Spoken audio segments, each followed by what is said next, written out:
મારી સાવકી માએ મારા લગ્ન નોકર સાથે કરાવી દીધા અને કહ્યું, તારા જેવી મનહૂસ માટે આ સંબંધ બરાબર હતો. મેં આંસુ વહાવીને હનુમાન ચાલીસા વાંચી અને પ્રાર્થના કરી કે હે ભગવાન, મારું નસીબ બદલી નાખ. નોકર મને તેના કાચા મકાનમાં લઈ આવ્યો, જ્યાં એક તૂટેલી ચારપાઈ પડી હતી. પણ બીજા દિવસે જ્યારે મારું રિસેપ્શન શહેરની ખૂબ મોટી 5 સ્ટાર હોટેલમાં થયું, ત્યારે મારા હોશ ઉડી ગયા.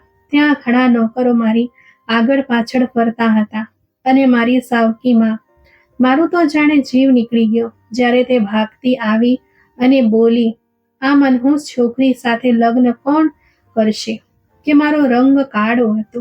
મારી સાવકીમાં નફરતથી બોલી. દરેક જણ મારી મજાક ઉડાવતા હતા.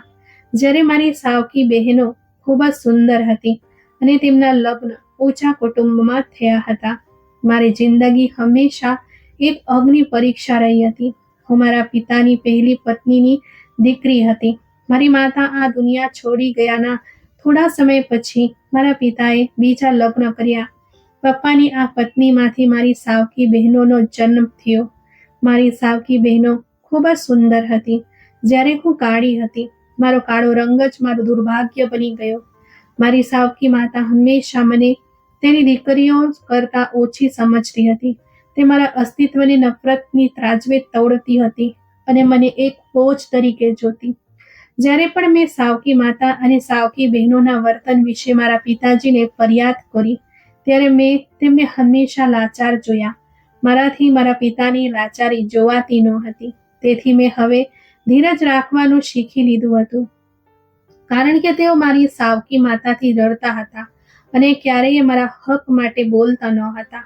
તેમને ડર હતો કે જો મારી સાવકી માતા ગુસ્સે થશે તો તે આ ઘર છોડીને જતી રહેશે. મારી સાવકી બહેનો મારા કાળા રંગને કારણે મને ધિક્કારભરી નજરોથી જોતી હતી. મારી સાવકી માએ મને તેમના કરતાં ઘણા નીચા સ્તરે રાખી હતી. મને મારા દુર્ભાગ્ય પર રડવું આવતું, પણ હું મારા આંસુ રોકી લેતી, કારણ કે આ દુનિયામાં મારા આંસુ જોનાર કોઈ નહોતું.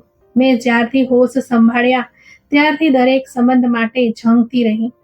પિતાજીએ પણ પોતાની બીજી પત્નીને ખુશ કરવા માટે મોં ફેરવી લીધું હતું. તેઓ પોતાની બીજી દીકરીઓ પર તો જીવ રેડતા, પણ મારા માટે તેમનો પ્રેમ ફક્ત એક ઝંખના બનીને રહ્યો. મારા પિતાજી જ્યારે મારી સાવકી બહેનોનો માટે સારા સારા કપડાં લાવતા, ત્યારે હું આતુર નજરોથી તે કપડાંને જોતી જે મારા નસીબમાં નહોતા. ઉલટું હું તો મારી સાવકી બહેનોના ઉતારેલા કપડાં પહેરતી. કદાચ એ જ મારું નસીબ હતું. હું મારા નસીબમાં જે લખ્યું હતું તેનાથી ખુશ હતી. કદાચ આ બધાની નફરતો જ મારી ભાગ્ય હતું. એક દિવસ હું બધા માટે રસોડામાં નાસ્તો બનાવી રહી હતી કે મારી સાવકી બહેન જોરથી મને બૂમો પાડવા લાગી. હું બધું કામ ત્યાં જ છોડીને તેના રૂમ તરફ દોડી.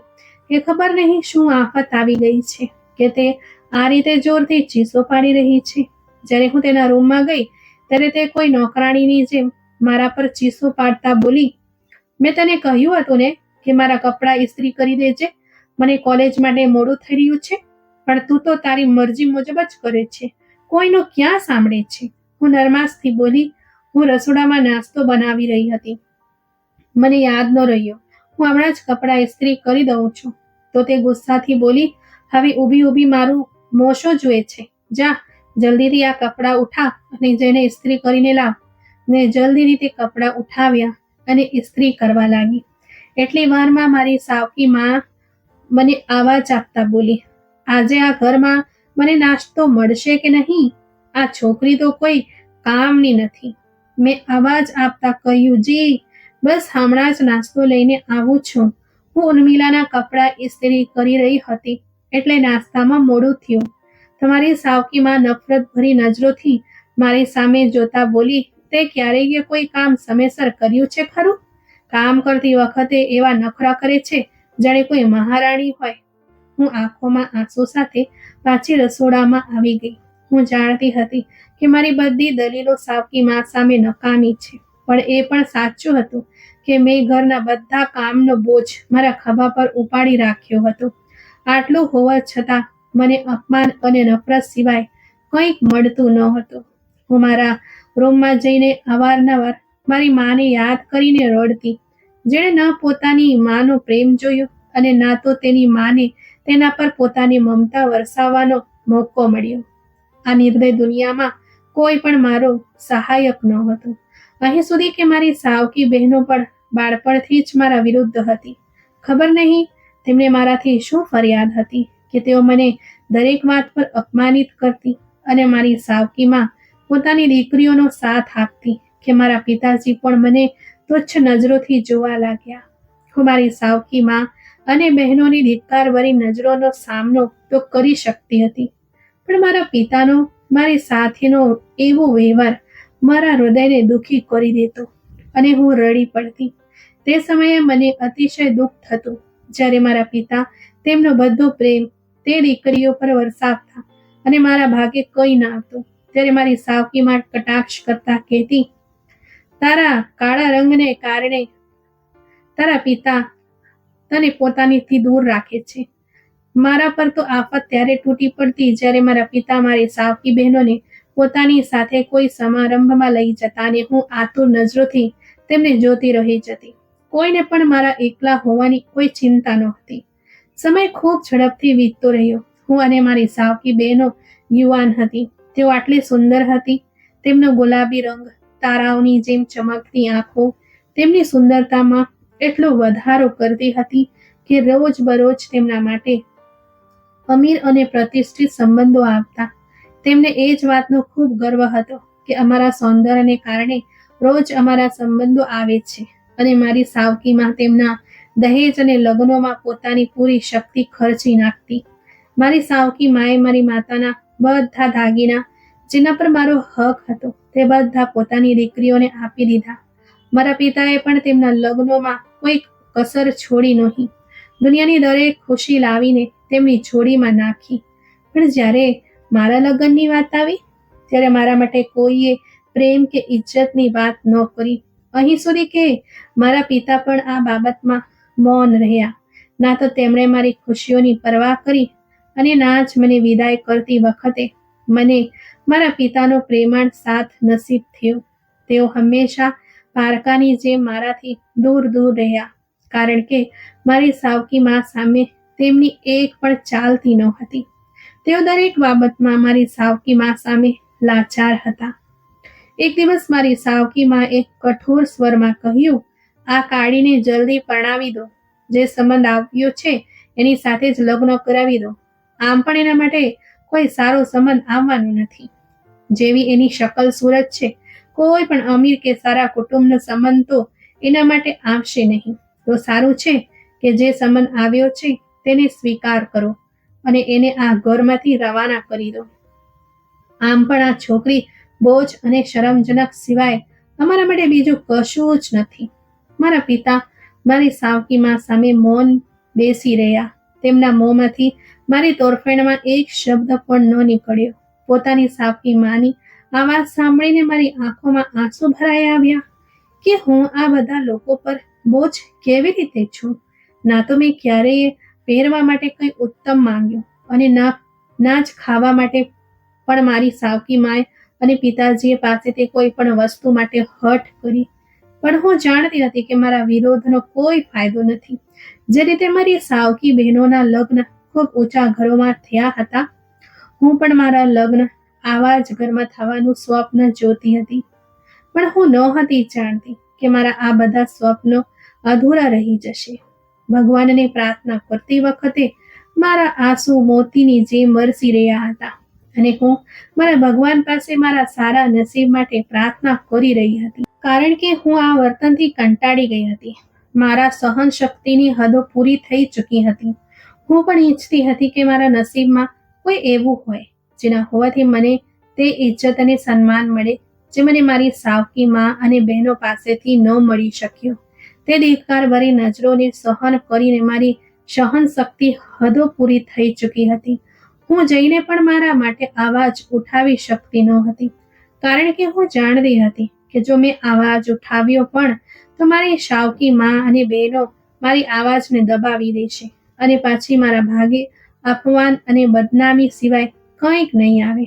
એક દિવસ મારી સાવકી બહેન પોતાના પતિ સાથે ઘરે આવી તો તેનો એટલો સારો પોશાક જોઈને મારા મનમાં પણ આતુરતા જાગી કે હું પણ લગ્ન પછી આવી જ રીતે સજી ધજીને રહું. પણ તો એ તો ફક્ત મારું સ્વપ્ન હતું, જે કદાચ ક્યારે હકીકત બની શકતો ન હતો. હું નિસાસો નાખીને રહી ગઈ, કારણ કે મારું નસીબ ક્યાં એવું હતું કે હું પણ કોઈ ઊંચા કુટુંબમાં જાઉં. મારી પરણેલી સાવકી બહેનો તરફ જોઈને મેં પણ મારી સાવકી મા સાથે વાત કરવાનું નક્કી કર્યું કે હું ક્યારેય આ સામાન્ય નોકર સાથે લગ્ન નહીં કરું. આ વિચારતા જ મને પરસેવો છૂટી ગયો કે જો મેં આ વાત કરી લીધી તો ખબર નહીં મારા આ શબ્દો શું અસર કરશે. પણ મેં હિંમત ભેગી કરી કે આજે તો મારા હકમાં વાત કરીને જ રહીશ. મારા મનમાં મારી સાવકી મા વિરુદ્ધ નફરતનો એક કણ પણ મોજૂદ ન હતો. મેં વિચાર્યું કે મારી સાવકી મા સામે રડીશ તો કદાચ તેમનું હૃદય નરમ પડી જશે અને તે મારા લગ્ન આ સામાન્ય માણસ સાથે ન કરે. હું ડર અને ગભરાટના મિશ્ર ભાવ સાથે મારી માના રૂમમાં ગઈ તો તે મારી સાવકી બહેન સાથે ફોન પર વાતો કરી રહી હતી. મેં તો તારા પિતાજીને કહ્યું છે કે આ અભાગડીનો સંબંધ ત્યાં જ કરી દે, ઓછામાં ઓછું તેનાથી છુટકારો તો મળશે. મારું તો મન નથી કરતું કે હું તેનું મોં પણ જોઉં, પણ શું કરું, મજબૂરી છે. જ્યાં સુધી તેના લગ્ન નથી થઈ જતા ત્યાં સુધી તેની આ ઘરમાં સહન તો કરવી પડશે. મારી સાવકી માના આ શબ્દો મારા પર વીજળીની જેમ ત્રાટકાયા અને હું એ જ પગલે પાછી ફરી. મારા મનમાં જે આશાની એક કિરણ હતી કે હું મારી સાવકી માને આ સંબંધ માટે ના પાડી દઈશ, ત્યાં જ મારી આશા મારી સાવકી માની વાતો સાંભળીને દમ તોડી ગઈ અને મેં બધું જ મારા નસીબ પર છોડી દીધું. જલ્દી જ મારા લગ્ન નક્કી થઈ ગયા, એ પણ એક સામાન્ય નોકર સાથે. તે દિવસે મારી સાવકી મા અને બહેનોએ કોઈ ખુશી વ્યક્ત ન કરી, ઉલટું મારા પોશાક અને દાગીનાની મજાક ઉડાવતી રહી. મને લગ્ન માટે કોઈએ ખરીદી પણ ન કરાવી. ઉલટું મેં મારી માના ખૂબ જ જૂના પડેલા કપડામાંથી માના લગ્નના દિવસોના જોડા કાઢ્યું અને એ જ પહેરી લીધું. જેટલું મારું પાસે હતું હું એમાં જ ખુશ અને કૃતજ્ઞતા રાખીને એક સાદી દુલ્હન તરીકે એક જૂના અને નાના ઘરમાં બેઠી હતી. મારા હૃદયમાં કડવાશ અને લાચારીનું વાવાઝોડું હતું અને આ વાવાઝોડના એકમાત્ર હિસ્સો હું જ હતી, કારણ કે મારા ડરવાથી કે કપડાં પહેરવાથી મારા પિતાના ઘરમાં કોઈના પર કોઈ અસર નહોતી. મારી વિદાયના દિવસે મને મારી માતાની ખોટ તીવ્રતાથી અનુભવાઈ.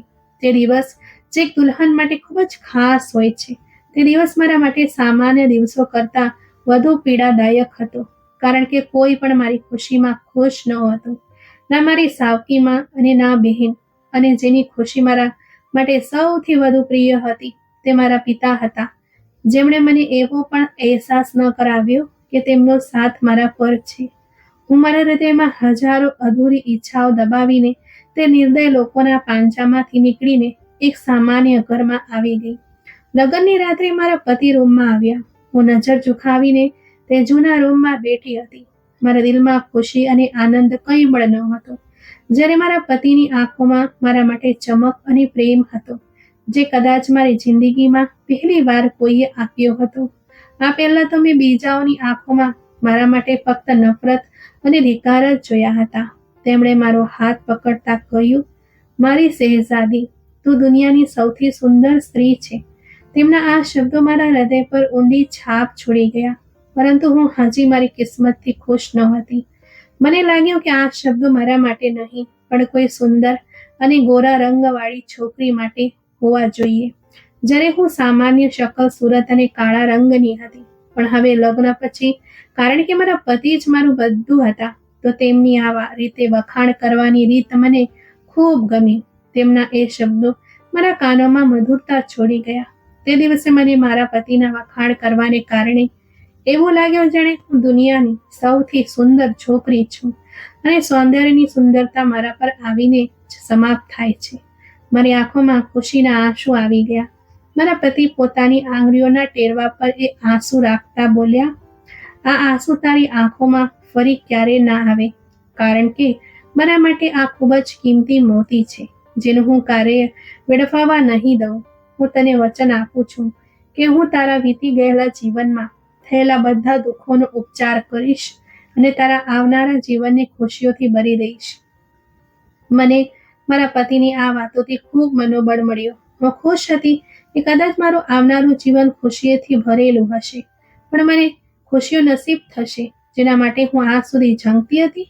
મારા પતિ સાથે મારી એક નવી જિંદગી શરૂ થઈ ચૂકી હતી, જેમાં હું મારા પતિ સાથે અમુક હદ સુધી ખુશ હતી, પણ હૃદયમાં એક ખાલીપો હતો.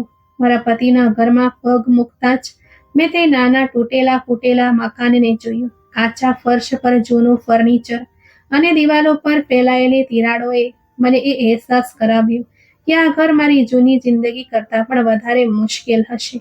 પણ મારા પતિની વાતોથી લાગતું હતું કે જેમ મારી આવનારી જિંદગીમાં એ મુશ્કેલીઓ અને પરેશાનીઓ નહીં હોય જે હું મારી પહેલી જિંદગીમાં જોઈ ચૂકી હતી. મારા પતિ અને મારા સિવાય આ ઘરમાં બીજું કોઈ નહોતું. બીજા દિવસે મારા પતિએ એક 5 સ્ટાર હોટેલમાં રિસેપ્શન રાખ્યું. મારી સાવકી માં અને બહેનની આંખો આશ્ચર્યથી ફાટી ગઈ. મેં પતિને ધીમેથી પૂછ્યું કે આટલી સરસ વ્યવસ્થા તમે કેવી રીતે કરી? તો મારા પતિએ કહ્યું, તારે ચિંતા કરવાની જરૂર નથી, આ બધું હું તને પછી જણાવીશ. મારી સાવકી માં મારા નસીબ પર આશ્ચર્યચકિત હતી કે આ બધું કેવી રીતે થઈ ગયું.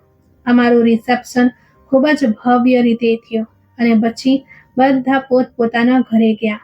બીજા દિવસે મેં પતિને ફરીથી પૂછ્યું, પણ તેઓ મારી વાતને ટાળતા રહ્યા.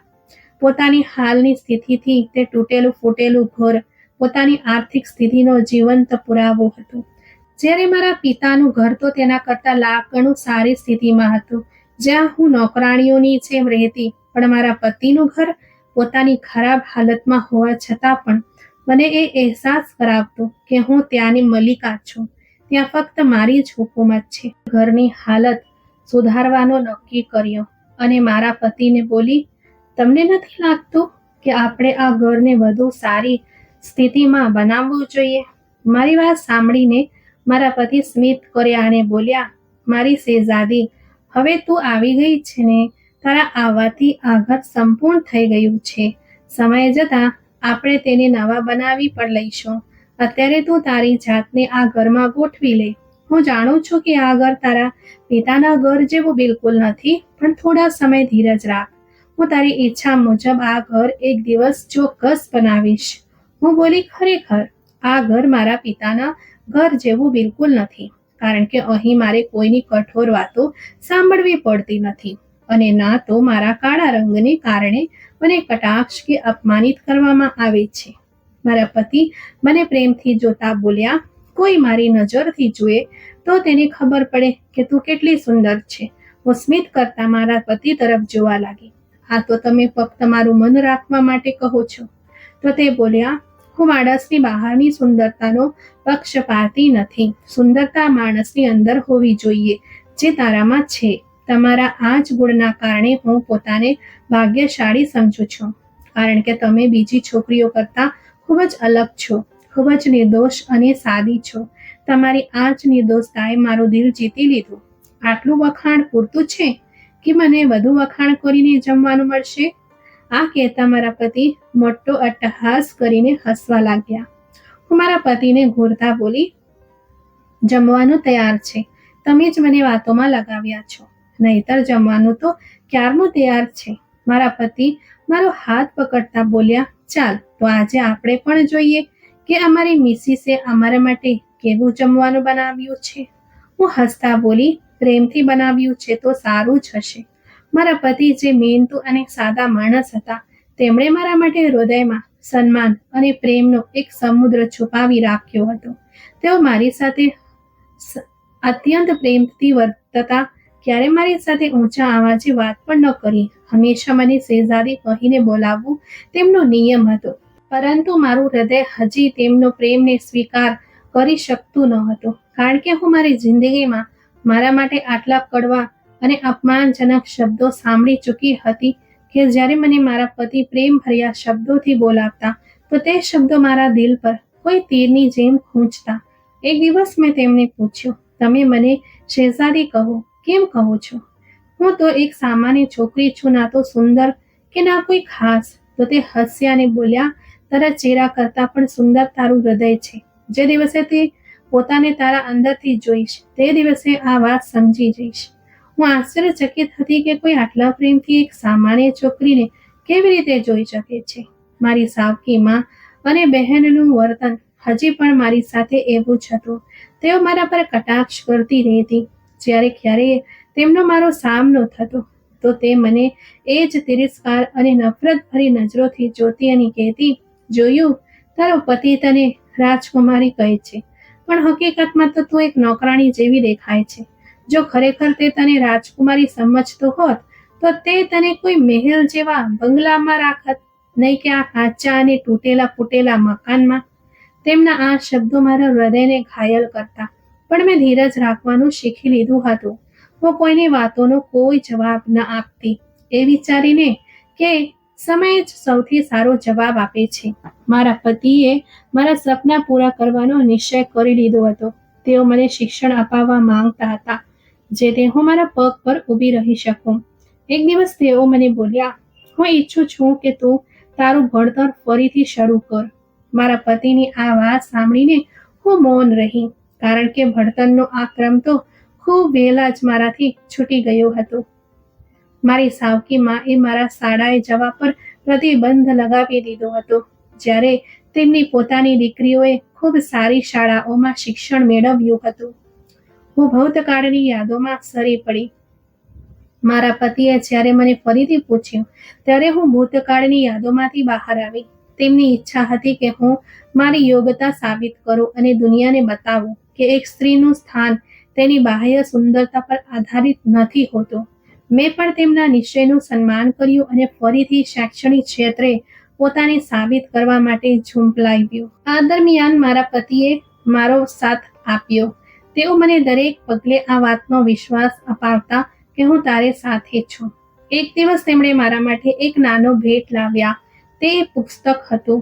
તેમણે કહ્યું, આ પુસ્તક તારા અંદરની સુંદરતાને તને મદદ કરશે, અને આ જે તું બીજાની વગર કારણની વાતોને કારણે તારા અંદર એક વાવાઝોડું ઊભું કરીને બેઠી છે, તે વાંચવાથી તારા અંદરનું એ વાવાઝોડું શાંત થઈ જશે.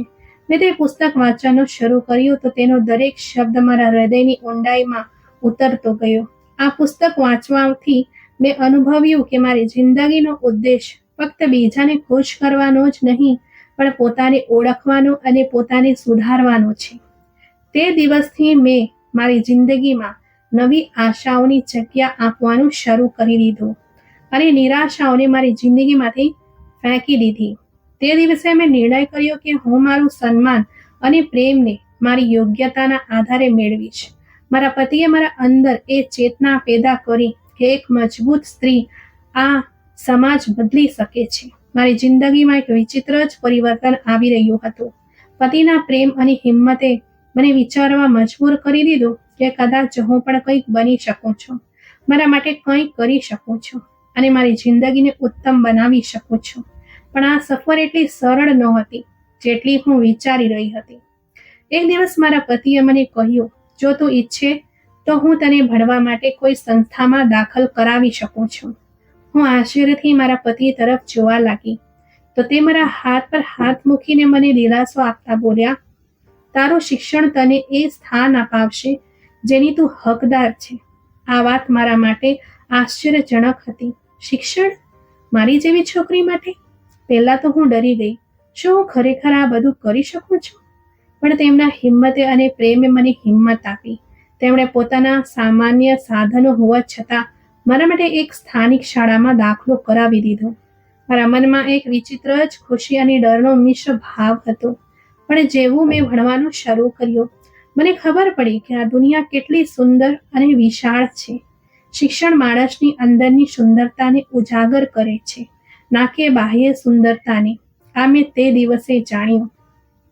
મારા શિક્ષણના સફરને ન તો મારી સાવકી માએ સ્વીકાર્યો અને ના મારી બહેનોએ. તેમના કટાક્ષ ભર્યા વાક્યો મારા કાનોમાં ગૂંજતા રહેતા. હવે આ કાળી છોકરી ભણશે, શું કરશે? કંઈ નહીં બદલાય. એ બે કોડીનો માણસ પણ એના માટે કંઈ નહીં કરી શકે. પોતે જ અપમાનિત થઈને થાકીને બેસી જશે. કંઈ નહીં કરી શકે. આ બંને, મારી સાવકી માં અને બહેનોની આ કટાક્ષ ભરી વાતો હું મારા માટે તો સહન કરી લેતી, પણ મારા પતિ માટે સહન કરવી મારા માટે ખૂબ મુશ્કેલ હતી. તેમના આ શબ્દો મને તોડવાની કોશિશ કરતા. પરંતુ મેં તેમને મારી તાકાત બનાવી લીધી અને પ્રતિજ્ઞા લીધી કે એક દિવસ તેમને હું કંઈક કરીને બતાવીશ. એક દિવસ હું પુસ્તક વાંચી રહી હતી. મારી સાવકી બહેન બોલી, તમારા જેવી છોકરીઓ સપના જોવાનું બંધ કરી દે. આ બધું તમારા કાબુનો રોગ નથી. પરંતુ આ વખતે હું મૌન ન રહી. મેં સ્મિત કરીને કહ્યું, જોજો, એક દિવસ આ જ સપના મારી હકીકત બનશે અને તે દિવસ મારા માટે સૌથી મોટો દિવસ હશે. તે હસતા કટાક્ષ કરવા લાગી. તારી હકીકત એ જ છે કે તારો રંગ કાળો છે અને તું 2 કોળીના નોકરની પત્ની છે. આનાથી આગળ તારી કોઈ ઓકાત નથી. અને આ જે તું પોતાના સપનાઓને હકીકતનું સ્વરૂપ આપવા માંગે છે ને, તે ક્યારેય શક્ય નહીં બને. તું હંમેશા ત્યાં જ રહીશ જ્યાં તું અત્યારે ઊભી છે. મારી સાવકી બહેનની વાતોએ મને ખૂબ નિરાશ કરી. તે હિંમત જે મારા પતિએ આપી હતી ફીણની જેમ બેસવા લાગી. તમારા પતિએ ન ફક્ત તેને વધારી, પરંતુ મારી સાથે મારા શૈક્ષણિક પ્રવાસમાં મારી હિંમત વધારીને ભાગીદાર પણ બની ગયા. તેઓ રાત્રે મોડે સુધી મારી સાથે બેસીને મારા અભ્યાસમાં મદદ કરતા, મારા પ્રશ્નોના જવાબ અને દરેક સફળતા પર મને દાદ આપતા અને હિંમત આપતા. તેઓ કહેતા કે તું આ કરી શકે છે. આ જ હિંમતના આધારે હું વધુ ને વધુ સારું કરતી ગઈ. ધીમે ધીમે હું સફળતાની સીડીઓ ચઢવા લાગી. દરેક સીડી પર મારા પતિ મારી સાથે ઊભા રહ્યા. ક્યારેય ક્યાં તેમણે મને એકલી ન છોડી. ઉલટું મારો પડછાયો બનીને મારી સામે ચાલતા. પછી પરીક્ષા આવી તો હું ખૂબ ડરી ગઈ હતી. મને એવું લાગી રહ્યું હતું કે જીવનની બાકીની પરીક્ષાઓની જેમ હું આ પરીક્ષા પણ પાસ નહીં કરી શકું. પરંતુ મારા પતિએ કહ્યું, વિશ્વાસ રાખ તારામાં. એ યોગ્યતા છે જે દુનિયા બદલી દે છે. હું મારા પર તો તેમનો આ વિશ્વાસ જોઈને દરેક મેદાનમાં ઉતરવા તૈયાર હતી. મને મારા કરતાં પણ મારા પતિ પર વધુ વિશ્વાસ હતો અને ખરેખર જ્યારે પરિણામ આવ્યું તો હું ક્લાસની શ્રેષ્ઠ વિદ્યાર્થીની હતી. આ ક્ષણ મારી જિંદગીનું પહેલું પગલું હતું જ્યાં મેં પોતાને ઓળખી કે ખરેખર હું પણ કંઈક કરી શકું છું. તે દિવસે મેં મારા પતિને કહ્યું, તમે મને એ ઇજ્જત આપી જે કદાચ કોઈએ ક્યારે નહોતી આપી. હું વચન આપું છું કે એક દિવસ હું તમને ગર્વનો મોકો આપીશ. તેમણે સ્મિત કરતા જવાબ આપ્યો, તું પહેલાથી જ મારો ગર્વ છે, મારું માન છે. શિક્ષણના ક્ષેત્રમાં મારી સફળતાઓ ફક્ત મારા માટે મહત્વની નહોતી, પરંતુ મારા પતિ માટે પણ આ ગર્વની ક્ષણ હતી. તેમનું પ્રેમ અને ત્યાગ એ મને મજબૂત બનાવી. પરંતુ હવે સમય હતો કે હું મારા અસ્તિત્વને સાબિત કરું અને દુનિયા સામે મારું મહત્વ મનાવું. કારણ કે હવે હું એ નબળી અને નિરાશામાં ઘેરાયેલી છોકરી ન હતી, પરંતુ એક મજબૂત અને હિંમતવાન છોકરી બની ચૂકી હતી, જેના માટે કંઈ પણ અશક્ય નહોતું. હું મારા લક્ષ્યમાં સફળ થતી જઈ રહી હતી. મારી સફળતાના સમાચાર આખા વિસ્તારમાં ફેલાઈ ગયા. તે લોકો જે ક્યારેય મારા રંગ અને સામર્થ્યની મજાક ઉડાવતા હતા, હવે મને શુભેચ્છા આપી રહ્યા હતા. મારી સાવકી માં અને બહેનો જે હંમેશા મારી હિંમત તોડતી રહેતી હતી, હવે મૌન હતી. તેમના ચહેરા પર આશ્ચર્ય સ્પષ્ટ દેખાઈ રહ્યું હતું. તે જે મને ઉઠતા બેસતા કાળા રંગના કારણે ટોળા મારતી, હવે મારી સામે તેમની નજર ઝૂકેલી હતી. આ વક્તૃત્વ સ્પર્ધા પછી તે ક્ષણ મારા માટે આશાની એક નવી કિરણ હતી. મેં મારાથી વચન આપ્યું કે હું આ સફરને અહીં સમાપ્ત નહીં થવા દઉં. આ સફળતા મારા લક્ષ્યની શરૂઆત હતી. એક દિવસ મારા પતિએ મને કહ્યું, તે આ સાબિત કરી દીધું કે તારામાં હિંમત અને યોગ્યતા છે. હવે સમય છે કે તું પોતાના સપનાઓને હકીકતમાં બદલવા માટે કંઈક મોટું કર. કંઈક એવું કર જે તારા સિવાય બીજાઓને પણ લાભ પહોંચાડે. તેમણે મારા હૃદયમાં એક નવું સપનું જગાડી દીધું. મેં નિર્ણય કર્યો કે હું મારું શિક્ષણ પૂર્ણ કર્યા પછી શિક્ષક બનીશ. મારું સપનું હતું કે હું તે છોકરીઓ માટે પ્રકાશનું સ્તંભ બનું જેને સમાજ તુચ્છ સમજે છે. મારું આ સપનું જેટલું સુંદર હતું તેટલું જ મુશ્કેલ પણ હતું. મારા સાધનો મર્યાદિત હતા અને મારી સાવકી માએ હંમેશાની જેમ મારા માર્ગમાં મુશ્કેલીઓ ઊભી કરવાની ખૂબ કોશિશ કરી, જેથી હું મારા જેવી છોકરીઓની આવાજ ન બની શકું. એક દિવસ તેમણે કટાક્ષ કરતા કહ્યું, શિક્ષક બનવાનું સપનું જોનારી આ કાળી છોકરી કદાચ પાગલ થઈ ગઈ છે. કોઈ તને સ્વીકાર નહીં કરે. તારા જેવા રંગની છોકરીઓ શિક્ષક નહીં પણ નોકરાણીઓ બની છે. તેમના આ શબ્દો મારા હૃદયને ઘાયલ કરી ગયા.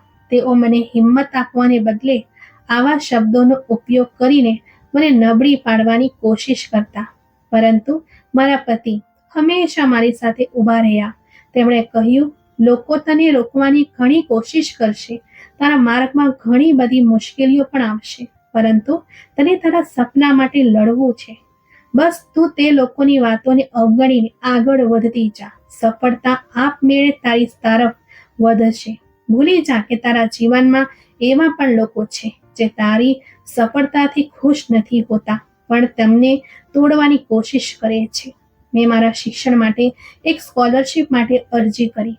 આ સ્કોલરશિપ એવા લોકો માટે હતી જેઓ મહેનતુ અને પ્રતિભાશાળી હતા, પરંતુ આર્થિક સંસાધનોથી અછતનો હતા અને પોતાનું શિક્ષણ ચાલુ રાખવા માંગતા હતા. મેં મારા પતિના આર્થિક સંસાધનોને ધ્યાનમાં રાખીને આ અરજી કરી હતી, કારણ કે હું વધુ મારા પતિને તકલીફ આપવા માંગતી નહોતી. મેં દિવસ રાત મહેનત કરી અને આખું ધ્યાન મારા અભ્યાસ પર કેન્દ્રિત કર્યો અને ભગવાનને પ્રાર્થના કરતી રહી કે મારું આ સ્વપ્ન પૂરું થાય. જ્યારે સ્કોલરશિપના પરિણામોની જાહેરાત થઈ ત્યારે મારું હૃદય ડર અને આશાની વચ્ચે હતું, અને હું મારા ભગવાનને પ્રાર્થના કરી રહી હતી કે સ્કોલરશિપની સૂચિમાં મારું નામ આવી જાય, જેથી મને કોઈ પણ પ્રકારની મુશ્કેલીઓનો સામનો ન કરવા પડે. જ્યારે મેં પરિણામ જોયું તો મારી આંખો ખુશીથી ભરાઈ આવી. મારું નામ સફળ ઉમેદવારોની સૂચિમાં સૌથી ઉપર હતું.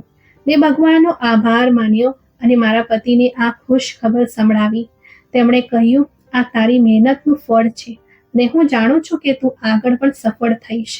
સફળતા દરેક પગલે તારી રાહ જોતી રહેશે. મારી આ સફળતાએ મારા મોહલ્લા અને કુટુંબમાં એક નવી ચર્ચા શરૂ કરી દીધી. મારી સાવકી માં, જે હંમેશા મારી વિરુદ્ધ રહેતી હતી, તે હવે મૌન હતી. મારી બહેનો, જેમના લગ્ન ઊંચા કુટુંબમાં થયા હતા, તે મારી સામે સંકોચાઈને દેખાય. કદાચ તેમને એ અહેસાસ થઈ ગઈ રહ્યો હતો કે શિક્ષણ રંગ અને દરજ્જો પર આશ્રિત નથી હોતું. મને અહેસાસ થયો કે જો માણસ મહેનત કરે તો કોઈ પણ વસ્તુ તેના સપનાના માર્ગમાં અવરોધ બની શકતી નથી. મારા પતિનો પ્રેમ અને મારી પોતાની સંઘર્ષે મને એ શક્તિ આપી જે મેં ક્યારેય પોતામાં અનુભવી નહોતી. મને એક સ્થાનિક શાળામાં ટ્રેનિંગ ટીચિંગ માટે તક મળી. આ પહેલો મોકો હતો જ્યારે મેં મારા સપનાને હકીકતમાં બદલાતા જોયું. મારી સાવકી માં, જે હંમેશા મારી હિંમત તોડતી હતી, તે હવે મને ખામોશીથી જોતી રહેતી. કદાચ તેમના હૃદયમાં પસ્તાવો હતો, પણ તેમના અહંકારે તેમને કંઈક કહેવા ન દીધું. પરંતુ તેમની આંખો કહી રહી હતી કે તેમને પોતાના કાર્યનો અફસોસ છે. તેમનું સાવકાપણું તેમને મારા નજીક આવવાથી રોકી રહ્યું હતું. જ્યારે મારું શિક્ષણ પૂર્ણ થયું ત્યારે મને એક પ્રખ્યાત શાળામાં કાયમી શિક્ષિકાની નોકરી ઓફર મળી. હું ગૂંચવણમાં હતી. શું હું મારા સપનાઓ માટે આ ત્યાગ માટે તૈયાર છું? મારા પતિએ મારી સ્થિતિને સમજ્યા અને કહ્યું, આ તક તારા માટે ખૂબ મહત્વપૂર્ણ છે. હું તને રોકીશ નહીં, બલકે તારા દરેક નિર્ણયમાં તારો સાથ આપીશ. અને જો તું ત્યાં જવા માંગતી હોય તો ખુશીથી જા, અને તારા ત્યાં જવા પર કોઈ વાંધો નથી, કારણ કે હું તારા રસ્તામાં અવરોધ બનવા માંગતો નથી. આ વાત સાંભળીને મારું હૃદય ભરાઈ આવ્યું. મેં નિર્ણય કર્યો કે હું મારા સ્વપ્નને હકીકત બનાવવા માટે આ પડકારને સ્વીકાર કરું, પરંતુ સાથે જ મારા સંબંધને મારી પ્રથમ પ્રાથમિકતા બનાવીશ, કારણ કે આ સંબંધને કારણે આજે હું આ સ્થાન પર હતી. તો હું કેવી રીતે આ પવિત્ર સંબંધને મારી નોકરી માટે અવગણી શકું? મેં નોકરી સ્વીકારી અને એક નવા શહેરમાં પગ મૂક્યો. મારી સાવકી માએ એક દિવસ ફોન પર મને કહ્યું, મેં તને ક્યારેય મહત્વ નથી આપ્યું, પણ આજે મને તારા પર ગર્વ છે. આ શબ્દો મારા હૃદયને શાંતિ આપવા માટે પૂરતા હતા, અને આ શબ્દોએ મારા અંદર વધુ હિંમત વધારી કે હું વધુ ઊંચી ઉડાન ભરું. તે દિવસે મેં જાણ્યું કે જ્યારે માણસ પોતાના ઈરાદાઓ અને મહેનત સાથે આગળ વધે છે તો દુનિયા આપમેળે તેના રસ્તા સાફ કરવા લાગે છે. મારી જિંદગી સફળતાના રસ્તે ચાલી પડી હતી, પરંતુ જિંદગી હંમેશા અગ્નિ પરીક્ષાઓથી ક્યારે ખાલી હોતી નથી. નવા શહેરમાં નોકરી પછી મેં ન ફક્ત મારા સપનાનો પૂરા કરવાનો સફર ચાલુ રાખ્યો, બલકે ઘણા બાળકોના સપનોને પણ હકીકતમાં બદલાવવાનું માધ્યમ બની. પરંતુ આ સફરે મને એવી હકીકતોથી પરિચિત કરાવી જેનો સામનો કરવો મારા માટે સરળ નહોતો. મારી મહેનત અને સચોટ પ્રયાસે જલ્દી જ મને વિસ્તારમાં પ્રખ્યાત કરી દીધી. પરંતુ જેમ જેમ પ્રસિદ્ધિ વધતી ગઈ, હું મારા પતિ વગર જિંદગીમાં ખાલીપો અનુભવવા લાગી. તેમના વગર આ સફળતાઓ મને અધૂરી લાગી રહી હતી. હું આ સફળતાઓ તેમની સાથે મળીને ઉજવવા માંગતી હતી, જે તેમનો અસલ હક હતો. તેમનાથી દૂરીનો મને તીવ્ર અહેસાસ થતો. હું ઈચ્છતી હતી કે તેમના નજીક રહીને મારા સ્વપ્નને પૂર્ણતા સુધી પહોંચાડું. એક દિવસ મારા પતિએ મને કોલ પર કહ્યું, હું તારી સફળતાઓ પર ખૂબ ખુશ છું, પણ તને જોયા વગર દિવસ પસાર કરવો મુશ્કેલ થઈ રહ્યો છે. તેમની આ વાત મારા હૃદયને સ્પર્શી ગઈ. મેં અનુભવ્યું કે મારી સફળતાની પાછળ તેમનો ત્યાગ છુપાયેલો છે અને હું તેમની સાથે સમય ગુજારી રહી નથી. મેં નિર્ણય કર્યો કે હું મારી નોકરી અને લગ્ન વચ્ચે સંતુલન સ્થાપિત કરીશ. મેં શાળામાં અરજી કરી કે મને ગામની નજીક કોઈ શાખામાં બદલી આપવામાં આવે, જેથી હું મારા પતિ સાથે રહેતા મારા સપનાઓને પણ ચાલુ રાખી શકું. જ્યારે હું ગામ પાછી આવી ત્યારે ગામના લોકો હવે મારી સાથે ઇજ્જતથી વર્તી રહ્યા હતા. આટલી ઇજ્જત મને પહેલા ક્યારે નહોતી મળી જેટલી સફળતા પછી મળી રહી હતી. મારી સાવકી માં, જે મને સ્વીકારતી નહોતી, તે હવે મારું વખાણ કરતી જોવા મળતી. પરંતુ તેમના વર્તનમાં હજી પણ એક સંકોચ હતો. અને મારા પિતા, જેમણે ક્યારેય માના ડરને કારણે મારા માથા પર હાથ પણ નહોતો મૂક્યો, મારા ગામ પાછા આવવા પર તેઓ મને ગર્વથી પોતાના હૃદયથી લગાવતા બોલ્યા, દીકરી, તું મારો અભિમાન છે. આજે તારા કારણે મારું માથું ગર્વથી ઊંચું છે.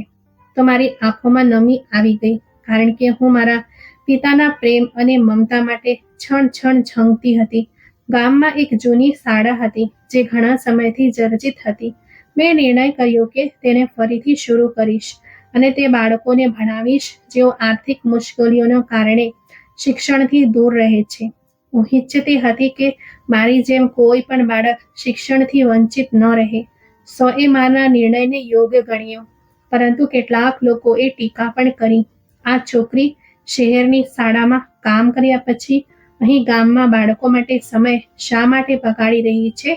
આ વાતોએ મને થોડું દુઃખી કર્યો, પરંતુ મારા પતિએ મને આશ્વાસન આપ્યું, તારે એવા લોકો માટે કામ કરવાનું છે જેઓ ખરેખર તારી મહેનતને સમજે છે. દુનિયાની વાતોની ચિંતા ન કર, કારણ કે જો તે દુનિયાની વાતોની ચિંતા કરવાનું શરૂ કરી દીધું ને, તો તું ક્યારેય બીજાઓને શિક્ષણના ઘરેણાથી રોશન નહીં કરી શકે. મેં ગામની શાળાને ફરીથી નિર્માણ કરવાનું કામ શરૂ કરી દીધું. મારા પતિએ મારી નાણાકીય અને ભાવનાત્મક રીતે મદદ કરી. મારા વિદ્યાર્થીઓ અને તેમના માતા પિતાએ પણ આ કામમાં મારો સાથ આપ્યો. કેટલાક મહિનાઓની અંદર શાળા ફરીથી ખુલી ગઈ અને તે બાળકો જેઓ ક્યારેય શિક્ષણ જેવા ઘરેણાથી વંચિત હતા, તે હવે શાળાના બેન્ચ પર બેઠેલા જોવા મળે છે. મેં આ શીખ્યું કે સફળતા ફક્ત પોતાની ઈચ્છાઓને પૂરી કરવામાં નથી, પરંતુ બીજાના સપનાઓને સાકાર કરવામાં છે. પરંતુ જીવનમાં ક્યારેક ખુશીઓ વાવાઝોડા પહેલાની ખુશીઓ હોય છે. એક એવી ઘટના બની જેણે મારા હિંમત અને દૃઢતાને ચકાસ્યું. એક દિવસ ગામના કેટલાક પ્રભાવશાળી લોકોએ શાળા પર વાંધો ઊભો કર્યો. તેમનું કહેવું હતું, આ શાળા ગામના બાળકો માટે નહીં, પરંતુ અહીંની પરિસ્થિતિઓ માટે નકામી છે. આ જમીન બીજી વસ્તુઓ માટે ઉપયોગ થવી જોઈએ. આ લોકો એવા લોકો હતા જેમણે હંમેશા પોતાના લાભ માટે બીજાને નુકસાન પહોંચાડ્યું હતું. શાળાની સફળતા અને બાળકોનું શિક્ષણ તેમના માટે ખતરો હતી. તેઓ નહોતા ઈચ્છતા કે ગામમાં બાળકો શિક્ષિત થાય અને તેમને પડકાર આપી શકે. તેમણે શાળા બંધ કરવાની ધમકી આપવાનું શરૂ કરી દીધું. તેઓ મારી પાસે આવ્યા અને કહ્યું, આ શાળા બંધ કરી દો, નહીંતર તમને અને તમારા કુટુંબને તેના પરિણામો ભોગવવા પડશે. હું ભયભીત હતી, પરંતુ મારા પતિએ મારો હાથ પકડીને કહ્યું, તે આ શાળા બાળકોના ભવિષ્ય માટે બનાવી છે. આપણે કોઈના દબાણમાં આવીને આપણો હેતુ નહીં છોડીએ. તું આ લોકોની ધમકીઓની બિલકુલ પણ ચિંતા ન કર અને પોતાના હેતુ પર અડગ રહે. આ લોકો પોતે જ તારા રસ્તામાંથી હટી જશે. મેં ગામના વડીલો અને સ્થાનિક અધિકારીઓ સાથે વાત કરી અને તેમની સામે શાળાનું મહત્વ અને બાળકોના ભવિષ્ય માટે મારી વાત રજૂ કરી. પ્રભાવશાળી લોકોએ પોતાની ગેરકાયદેસર શક્તિનો ઉપયોગ કરીને મારી વિરુદ્ધ કેસ દાખલ કરાવી દીધો. આ સમય મારા માટે ખૂબ મુશ્કેલ હતો, પરંતુ મારા વિદ્યાર્થીઓ અને તેમના માતા પિતા અને મારા પતિએ મને હિંમત આપી. જ્યારે ગામના લોકોને ખબર પડી કે શાળાને બંધ કરવાની કોશિશ કરવામાં આવી રહી છે, ત્યારે તેઓ મારા હકમાં ઊભા રહી ગયા. તેમણે વિરોધ કર્યો અને સ્થાનિક અધિકારીઓને અરજી કરી કે શાળાને બચાવવામાં આવે. એક દિવસ ગામની એક વૃદ્ધ મહિલા મારી પાસે આવી અને કહ્યું, દીકરી, તે અમારા બાળકો માટે જે કર્યું છે તે કોઈ કરી શકે નહીં. અમે તારી સાથે છીએ. તેમના શબ્દોએ મારા અંદર એક નવી હિંમત પેદા કરી. કેટલાક મહિનાઓની મુશ્કેલીઓ પછી અદાલતે શાળાના હકમાં નિર્ણય આપ્યો. આ નિર્ણયે ન ફક્ત શાળાને બચાવી, બલકે ગામના લોકોને આ સંદેશ આપ્યો કે શિક્ષણનો હક કોઈ પણ કિંમતે છીનવી શકાતો નથી. આ નિર્ણય પછી શાળા પહેલા કરતાં વધુ મજબૂત થઈ ગઈ.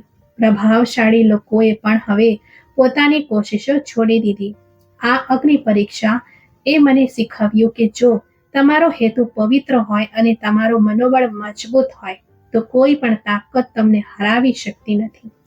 મારા પતિ, વિદ્યાર્થીઓ અને ગામના લોકોના સમર્થને મારા સ્વપ્નને વધુ શક્તિશાળી કરી દીધી. ગામના શાળાની સફળતા પછી મારા વિદ્યાર્થીઓમાંથી ઘણા બાળકો શિક્ષણના ક્ષેત્રમાં નોંધપાત્ર સફળતાઓ મેળવી રહ્યા હતા.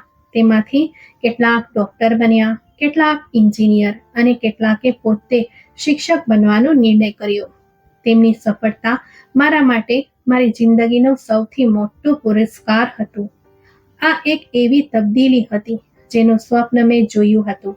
એક દિવસ મારા પતિએ મને કહ્યું, તે ગામમાં જે રોશની ફેલાવી છે તે હવે બીજા ગામો સુધી પણ જવી જોઈએ.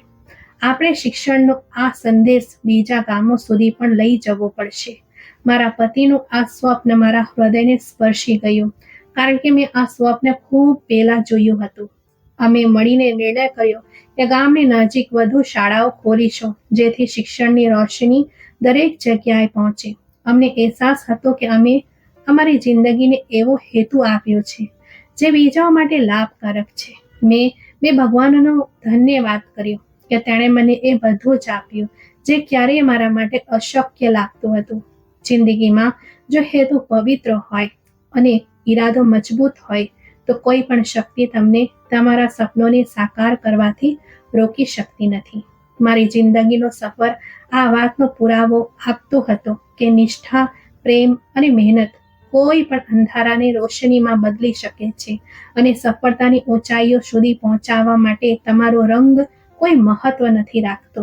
આમ મારી જીવન યાત્રા એક સમૃદ્ધ અને સફળ અંત સુધી પહોંચ્યો, જ્યાં મેં ફક્ત ન પોતાના સપનોને મેળવ્યા, બલકે બીજાના સપનોને પણ હકીકતમાં બદલાવાનું માધ્યમ બની. અને આ જ મારી જિંદગીનો મૂળ હેતુ હતો. તો મિત્રો, આજની આ વાર્તા તમને કેવી લાગી? કોમેન્ટ બોક્સમાં જરૂર જણાવજો. જો તમને આ વાર્તા પસંદ આવી હોય તો વિડીયોને લાઈક કરજો અને વિડીયોને વધુમાં વધુ શેર પણ કરજો. આવી જ નવી રસપ્રદ વાર્તાઓ સાંભળવા માટે અમારી ચેનલને સબસ્ક્રાઇબ કરજો. અને હા, બેલ આઇકન દબાવવાનું ભૂલતા નહીં, જેથી તમે અમારી કોઈ પણ વાર્તા ચૂકશો નહીં. આપણે ફરી મળીશું એક નવી વાર્તા સાથે. ધન્યવાદ.